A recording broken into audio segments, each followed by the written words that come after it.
Party విషయంలో, పార్టీలో ఉన్న నేతలు జంపింగ్‌ల విషయంలో జగన్మోహన్ రెడ్డి గారు సేఫ్ జోన్‌లోకి వెళ్ళిపోయారా? తాజాగా ఆదినారాయణ రెడ్డి గారు మాట్లాడుతున్న మాటలు గాని, తెలుగుదేశం పార్టీ లేదంటే జనసేన కూడా గేట్లు క్లోజ్ చేసేసామని చెప్పడం గాని, మొన్న టీడీపీ అధ్యక్షుడు ఆయన గాని, వీళ్ళందరూ అంటే ఇప్పుడు తాజాగా ఆదినారాయణ రెడ్డి గారు కొంతమంది ఎంపీలు టచ్‌లో ఉన్నారు. బీజేపీలోకి రావాలనుకుంటున్నారు. కానీ బీజేపీ తీసుకునే ఉద్దేశంలో లేదు అని చెప్పడం. ఒక రకంగా అది జంపింగ్‌లకి కాస్తంత ఇబ్బందే అయినా వెళ్ళాలి అనుకునే వాళ్ళకి జగన్మోహన్ రెడ్డి గారికి మాత్రం అది ఒక శ్రీరామ రక్ష అవుతుందా? నిజంగా ఉన్న నేతలను కాపాడుకునే పరిస్థితి వైసీపీ ముందు, జగన్మోహన్ రెడ్డి గారి ముందు వచ్చిందా? ఇదే అంశం మీద చర్చించే ప్రయత్నం చేద్దాం. సరే వీళ్ళు ఎళ్తున్నారా? టచ్‌లో ఉన్నారా? ఎళ్దాం అనుకుంటున్నారా? ఉన్నదే నలుగురు ఎంపీలు. అది క్లారిటీ లేదు. కాకపోతే వీళ్ళు చెప్పేదైతే మాతో టచ్‌లో ఉన్నారు, వస్తానంటున్నారు. బీజేపీ అయితే ఎట్టి పరిస్థితిలో తీసుకోదని ఆదినారాయణ రెడ్డి గారు చెప్పినా, టీడీపీ మేము గేట్లు క్లోజ్ చేసేసామని చెప్పినా, ఆ పరిస్థితి నిజంగా ఉందా? అలా తీసుకోకపోవడం ఒక రకంగా అదే సేఫ్ జగన్మోహన్ రెడ్డి గారికి అనుకోవాలా? అది మైండ్‌కే అంతకు మించేం లేదు. హ్మ్. వాళ్ళొస్తానంటే ఎందుకు తీసుకోదు బీజేపీ? అవునా? ఆ! హ్మ్. ఇంతకుముందు నలుగురు ఎంపీలొస్తే తీసుకోనందా ఏంది? హ్మ్. రాజ్యసభ సభ్యులు తెలుగుదేశం నుంచి ఎళ్తే. హ్మ్. తీసుకోనంటదా? హ్మ్. ఇప్పుడు రాజ్యసభ సభ్యులొస్తానంటే వైసీపీ నుంచి మాకొద్దని చెప్పుద్దా ఏంది? హ్మ్. ఎవరొస్తారు? హ్మ్. వైవి సుబ్బారెడ్డి ఎళ్తాడా? హ్మ్. మిథున్ రెడ్డి ఎళ్తాడా? మిథున్ అవినాష్ రెడ్డి రెడ్డి ఎళ్తాడా? ఎళ్తాడా? గురుమూర్తి ఎళ్తాడా? ఉన్నది అది. ఆళ్ళే గదా! హ్మ్. అది. హ్మ్. కాబట్టి అదేంటంటే ఒక మైండ్ గేమ్. హ్మ్. వాళ్ళొస్తున్నారు మాతో టచ్‌లో ఉన్నారు. మిథున్ రెడ్డి నిన్న జెప్పాడు. హ్మ్. ఆయన భారతీయ జనతా పార్టీతో టచ్‌లోనే ఉంటాడు. అవును. భారతీయ జనతా పార్టీ ఇప్పుడు ఇదివరకటి సిట్యుయేషన్‌లో లేదు. హ్మ్. అందరితో కలుపుకోవాలనే అనుకుంటది. హ్మ్. ఇంకోటి ఓ వ్యవస్థను జడగొట్టుకునే ఉద్దేశ్యం లేదు హ్మ్. వాళ్ళకి హ్మ్. ఇక్కడ. హ్మ్. ఇప్పుడు తెలుగుదేశాన్ని ఏం చేయలేదాళ్ళు. హ్మ్. కాబట్టి ఇప్పుడు తెలుగుదేశంతో ఉపయోగపడింది. హ్మ్. వైసీపీని ఏం చేయరు. హ్మ్. ఎందుకంటే రేపు మళ్ళీ వైసీపీతో అవసరం ఉండొచ్చు. హ్మ్. ఈ ఎన్నికల్లో తెలుగుదేశంతో ఉపయోగపడింది. అంటే కానీ ఇక్కడ ఎమ్మెల్యేల విషయం కాసేపు పక్కన పెడితే, ఎంపీలు మాత్రం అధికారం కోల్పోయి వాళ్ళు గెలిస్తే, వాళ్ళ వ్యాపార సామ్రాజ్యాల దృష్ట్యా సస్టైన్ అవ్వలేరు. ఖచ్చితంగా కేంద్రంలో అధికారంలో ఉన్న పార్టీతో కలుపుగోలుగా ఉంటారు. ఇంతకుముందు గల్లా జయదేవ్ అయినా, లేదంటే కేసీఆర్ నాని అయినా వీళ్ళందరూ చేసిన పనేదే. ఇప్పుడు మిథున్ రెడ్డి లేదంటే ఈయన అవినాష్ రెడ్డి వీళ్ళందరూ జగన్‌కి బంధువులే, దగ్గరోళ్ళే అయినా సరే, వాళ్ళు అటువైపు చూస్తున్నారు. వాళ్ళ వరకు ఆలోచించి అనేది. అసలు మీరు ఆలోచించండి. హ్మ్. ఈ నలుగురిలో హ్మ్. గురుమూర్తికి ఏ వ్యాపారాలు లేవు. పోనీ ఆయనని వదిలేయండి. అరకమ్మాయికి ఏ వ్యాపారాలు లేవు. వాళ్ళిద్దరే. వీళ్ళిద్దరే ఇంక. మిథున్ రెడ్డికి ఈళ్ళకి లోకల్‌గా ఉన్న గనుల వ్యాపారాలు. హ్మ్. వీళ్ళకి కేంద్రంతో ఏం సంబంధం? హ్మ్. ఇప్పుడు దేశవ్యాప్తంగా ఇప్పుడు ఇదివరకేంటంటే ఇప్పుడు టీడీపీకి హయాంలో గల్లా జయదేవ్ వీళ్ళున్నారనుకోండి. హ్మ్. ఆయన అమెరాన్‌ది సంబంధించినటు ఆళ్ళకి సంబంధించినటువంటి అవునవును. హ్మ్. బ్యాటరీస్ అయ్యి, అమర్‌రాజా అవి చాలా దేశాలకి అయన్నీ గూడా ఎక్స్‌పోర్ట్ ఉంటాయి. అది పెద్ద ఇతర కంపెనీ. హ్మ్. రాష్ట్రాలకు గూడా హ్మ్. వ్యాపారం ఉంటది. హ్మ్. హ్మ్. కాబట్టి కేంద్రంతో సంబంధాలు అవసరం. అదే. అవును. వీళ్ళకేం అవసరం జగన్‌తో తప్పించి హ్మ్. వీళ్ళకి. హ్మ్. అయితే గీతే చంద్రబాబుతో అవసరం ఉండాలి. హ్మ్. చంద్రబాబు దగ్గరికి రానీడు ఈళ్ళెళ్ళరు. అవును. ఈళ్ళ యాటిట్యూడ్ ప్రకారం హ్మ్. వెళ్ళరు. హ్మ్. పెద్దిరెడ్డి అక్కడ ఆ టైప్‌కి వెళ్ళే అది క్యారెక్టర్ అది గాదు. కాదు. హ్మ్. మిథున్ రెడ్డి వెళ్ళే క్యారెక్టర్ గాదు. హ్మ్. ఇంకోటి వాళ్ళకి కష్టం, నష్టం చూసినోళ్ళే. హ్మ్. ఓడిన కాంగ్రెస్‌లోనూ ఉన్నోళ్ళే. హ్మ్. గెలిచిన వైసీపీలోనూ ఉన్నోళ్ళే. వ్యక్తిగత భయం కూడా ఏముండదా? వాళ్ళకి ఆ భయమైతే లేదు నాకు తెలిసి. హ్మ్. అవినాష్ రెడ్డి వీళ్ళు కేసులు, పాత వ్యక్తిగతంగా కేసులు. భయపడేంత పిరికోళ్ళైతే కాదు. మిథున్ రెడ్డి, పెద్దిరెడ్డి వీళ్ళు. కేసులు వీటిటి గురించి అసలు పెద్దగా భయపడరు. వాళ్ళకి ఇవన్నీ తెలిసినటువంటియే.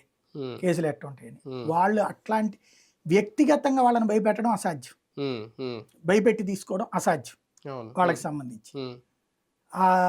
మాక్సిమం వాళ్ళకుంటే ఆ వ్యాపారాలు. ఎట్లాగో ఇప్పుడు మూసుకోవడమే. ఈ అదేలే. 5 ఏళ్ళు అవును. వైసీపీ వాడు ఎవడు వ్యాపారం చేయలేడు. అదేలే. చేయనియ్యరు. హ్మ్. హ్మ్. వాళ్ళది ఏం చేస్తే దాన్ని ఏదో ఒక విధంగా ముందు పత్రికల్లో దాని మీద నెగెటివ్ వార్తలు రాసిస్తారు. ఆ తర్వాత మూసేపిస్తారు. ఇది హ్మ్. జరుగుతది. హ్మ్. సహజంగా జరిగే ప్రక్రియ అది. హ్మ్. అంటే సహజం అంటే అది మంచిదా కాదా? అదేలే. హ్మ్. ఎతికల్ అనెతికల్‌గా అని చర్చ ఇక అట్లేదు. ఇక ఇక్కడ ఎథిక్స్ మాట్లాడకూడదు. అంతే. అదే. హ్మ్. కాబట్టి అది నడుస్తది. అవును. అందుకని ఆళ్ళు వ్యాపారాలు చెయ్యరు. హ్మ్. ఇంకోటి అవినాష్ రెడ్డికి పెద్ద వ్యాపారాలు ఉన్నట్టు కూడా ఏం లేవు. హుహు. అయితే గీతే ఈ కాంట్రాక్ట్‌లు ఇయి చేసుకోవడమే కదా! అయితే అవును. వాళ్ళు అధికారంలో ఉన్నప్పుడు చేసుకొని ఉంటారు. ప్రతిపక్షంలో ఉన్నప్పుడు ఎట్టిస్తారు కాంట్రాక్ట్‌లు?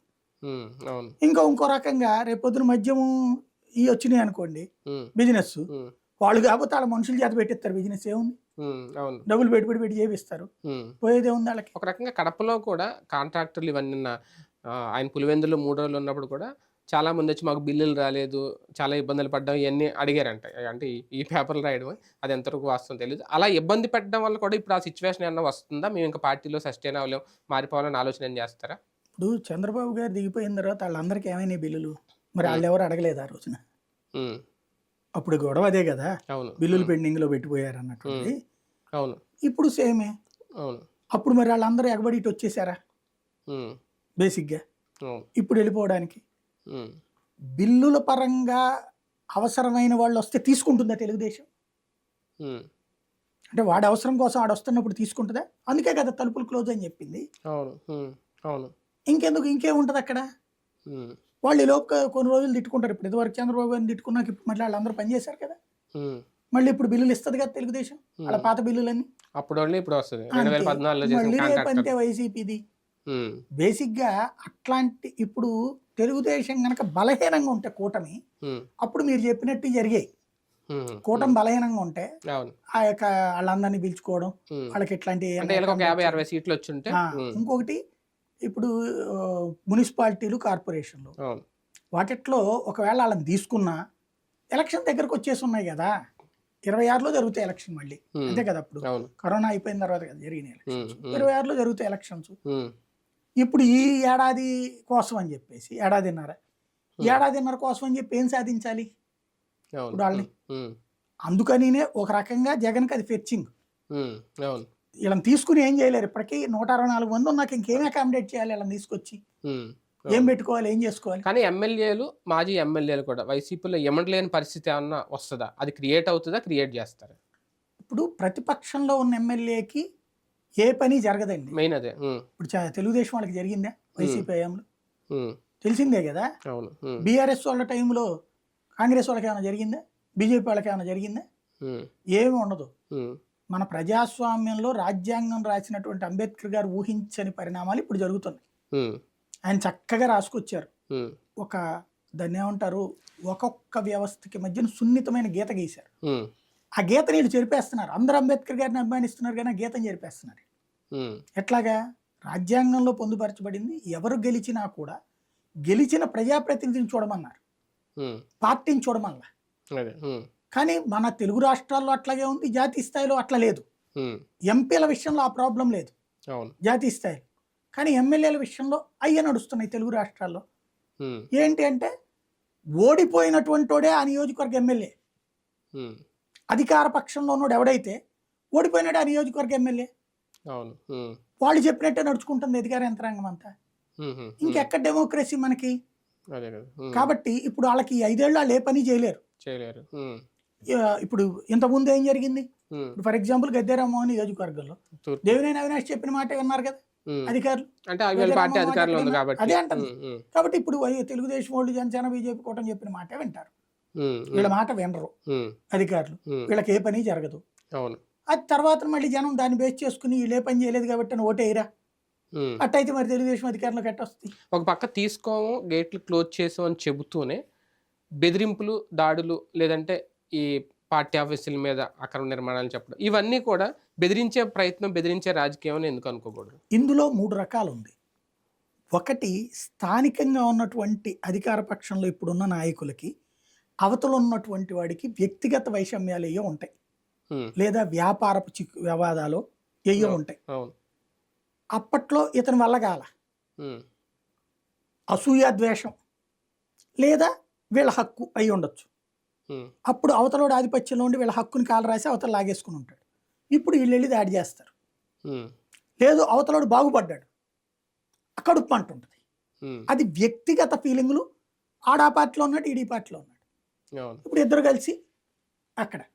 ఇది పార్టీకి సంబంధం ఉండదు నాకు తెలిసి. ఇందులో పార్టీ నువ్వు వెళ్ళి కొట్టిరా, ఆని కొట్టిరా, వీడిని కొట్టిరా అని చెప్పదు.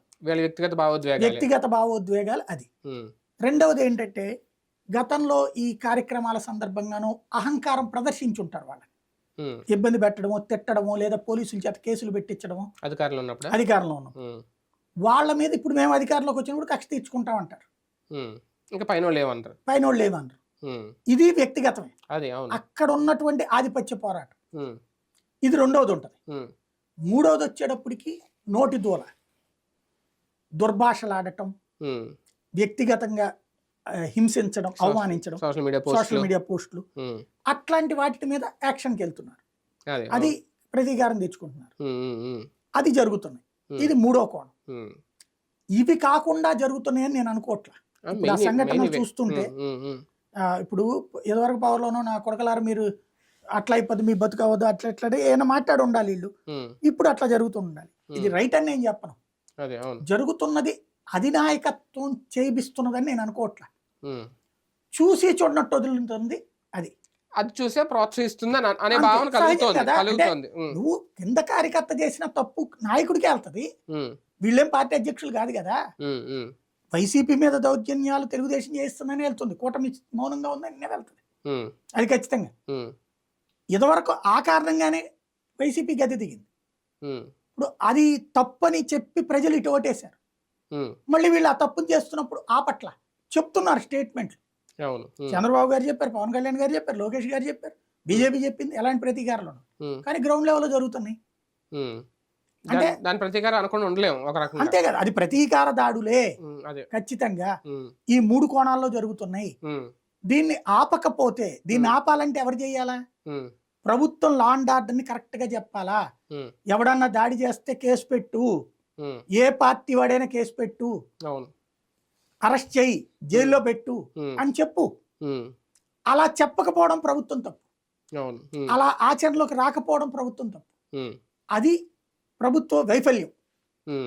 అది ఇప్పుడు ఆలోచించుకోవాలి. 2024లో గెలిచిన తర్వాత బాబు గారు ఇదొక కొత్త రాజకీయ పందా అని అనుకోవాలి. ఇంతకుముందు గతంలో చూసుకుంటే ఓడిపోయిన వాళ్ళు గెలిచిన పార్టీలోకి వెళ్ళడం, ఇప్పుడు కర్నూలులో కానీ భూమాకిల్ వీళ్ళందరూ అటు ఇటు పార్టీలు మారిన వాళ్ళే వీళ్ళందరూ.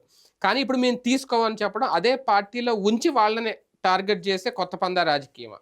అంటే వాళ్ళకి అవకాశం లేదు కాబట్టి తీసుకోవట్లేదు. అవసరమైతే తీసుకుని ఉండేవాళ్ళు. క్రిందసారి తక్కువ మెజారిటీ వచ్చింది కాబట్టి 102 వచ్చింది కాబట్టి తీసుకున్నారు 23 మంది. ఈసారి 164 వచ్చాక ఉన్నోళ్ళకే అకామిడేట్ చేయలేకపోతుంటే ఇంకా కొత్తగా తీసుకుని ఉంచుకోవచ్చు. పదవులు ఇవ్వాలని రూలే ఉంది వీళ్ళకి. ఏదో చేసుకోవాలి, మేము అధికార పార్టీలో ఉన్నావా లేదని చెప్పుకోవడానికి, లోకల్ గా వాళ్ళ వ్యాపారాలు కొనసాగించుకోవడానికి అధికార పార్టీలు ఉంటే కలిసి వస్తుంది అనేదే కదా. అందుకే కదా పార్టీలు నాయకులు ఎందుకు ఊరుకుంటారని. నీ దగ్గర ఇంత ముందు బలం లేదు కాబట్టి తీసుకున్నావు కాబట్టి సర్దుకున్నారు. 23 మందిని తీసుకున్నప్పుడు ఇప్పుడు అక్కడ ఆల్రెడీ నువ్వు బలంగా ఉండి ఇంకెందుకు నీకు? ఇప్పుడు 31 చోట్ల ఏమో వీళ్ళు సీట్లు ఇవ్వాల, జనసేన బీజేపీలకు ఇచ్చారు. ఒక 11 వీళ్ళు అంటే 31 + 1 32 42. ఈ 42 స్థానాల్లో వీళ్ళకే ఇప్పుడు అకామిడేట్ చేసుకోవాలి. వీళ్ళకే అకామిడేట్ చేసుకోవాలి. మళ్ళీ వాళ్ళని తెచ్చుకుని ఏం చేసుకోవాలి ఇక్కడ? అదే కదా. పార్టీ నమ్ముకున్న వాళ్ళు వదిలేసి గెలిచినప్పుడు అన్న ఇవ్వకపోతే రేపొద్దున పార్టీ ఎందుకు నమ్ముకుంటారు? ఇప్పుడు వీళ్ళకి ఎట్టా దెబ్బ కొట్టింది. వెంకట్రావు వైఎస్ఆర్ కాంగ్రెస్ పార్టీలో ఉన్న క్యాండిడేటే కదా. వంశీ తీసుకుని అతని పక్కన పెడతారు, ఏమైంది? ఆయన పక్కన పెట్టారు. రివర్స్ అవ్వాలా? అట్లాగా ఉంటాయి వ్యవహారం. ఇప్పుడు కోటన్ రెడ్డిని అట్లాంటి తేడా ఉంటాయి అన్నమాట. కానీ ఒక రకంగా అంటే జగన్ గారు పాజిటివ్గా ఆలోచించుకుంటే ఈ నిర్ణయాలన్నీ పార్టీకి, వాళ్ళ పార్టీలో ఉన్న నాయకుల్ని తన వైపు ఉంచుకోవడానికి సేఫ్ జోన్లో ఉన్నారనుకోవచ్చా?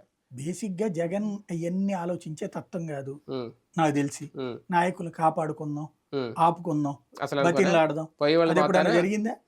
23 మంది వెళ్ళినప్పుడు అంతే, రఘురామకృష్ణరాజు వెళ్ళినప్పుడు అంతే, మాగుంట వెళ్ళినప్పుడు అంతే, కేతిరే ఆయన పేరేంటి వేమిరెడ్డి వెళ్ళినప్పుడు అంతే, కోటన్ రెడ్డి వెళ్ళినప్పుడు అంతే. కానీ అప్పటికి సిచ్యువేషన్ మారిపోయింది కదా. అంతకుముందు ప్రతిపక్షం ఉన్నప్పుడు కూడా అట్లా బతిలాడలేదు. అంటే ప్రతిపక్షం అప్పుడు కొంచెం స్ట్రాంగ్ ప్రతిపక్షం కదా, 67 సీట్లతో ప్రతిపక్షానికి 11 అక్కడ ఉన్న రోజున ఏమైనా చేశాడా? బతిలాడేవాడు తీసుకెళ్ళాడా కాంగ్రెస్ నుంచి? అంతకుముందు వాళ్ళంతటా వాళ్ళు వచ్చిన వాళ్ళే కదా. అతను అదొక మెంటాలిటీ, నేను అన్న దాని నుంచి ఆలోచించే మనస్తత్వం. నన్ను నమ్మి వచ్చిన వాళ్ళని చూసుకుంటాననే రకం, నన్ను నమ్మని వాళ్ళని వాళ్ళ ఇష్టం అనుకునే రకం. వాళ్ళని ఏదో బెదిరించి తీసుకుందాం లేకపోతే బతిలాడి ఆపుకుందాం అనే మెంటాలిటీ కాదు. కాబట్టి అదే నేను అనుకున్నాను. ఒక రకంగా ఫైనల్గా టార్గెట్ రాజకీయం అంటే ఎవరన్నా కాదని నడుస్తుంది ప్రతిగా. ఇది ఎన్నాళ్ళు 5 ఏళ్ళు ఇలాగే ఉంటుందని అనుకోవాలా, లేదంటే ముందు ఒక బెదిరింపు తాటాకి చప్పుల్లాగా ఉన్న తర్వాత ఆగిపోతాయా? అట్లాగేమి ఉండదండి. ఒక్కసారి మనం దాన్ని రాజేశాక నిప్పు, ఇది రావణ కాష్టమే అంతే. ఎందుకంటే మనల్ని ఏం చెయ్యరు, చూస్తా ఊరుకుంటారు, పోలీసులు కూడా ఏం మాట్లాడరు అనుకున్నాక ఎవడాగుతాడు? అంటే జరగాల్సిన పతనం జరిగిపోయింది కదా, ఇంతకు మించిన ఇంకా నాశనం ఏముంటుందండి? అట్లా కాదు కదా. ఇప్పుడు ప్రతిదీ ఇప్పుడు వాళ్ళు ఏదన్నా ఎవడు ఇంకా రేపు పొద్దున బతకూడదు, అవతలోడు అనేవాడు మళ్ళీ జెండా పట్టుకోవడానికి భయపడాలి అనేది వీళ్ళ ఉద్దేశం. జీరో అయిపోయి కంప్లీట్. పెద్దిరెడ్డి తన నియోజకవర్గంలో గతంలో చేసిన తత్వాన్ని స్టేట్ మొత్తం చేయాలనుకుంటున్నారు. అది సక్సెస్ అవుతుందా లేదా అనేది కాలం డిసైడ్ చేయాలి. పెద్ద స్కెచ్. రైట్, చూద్దాం. మొత్తానికి ఒక రకంగా జగన్మోహన్ రెడ్డి గారికి శ్రీరామ రక్ష అనుకోవాలా ఈ నిర్ణయాలు. రేపొద్దున్న ఇదే రాజకీయం కంటిన్యూ అయితే అతిపెద్ద దెబ్బను ఎదుర్కోవడానికి సిద్ధపడాలా? చూద్దాం జరుగుతుంది.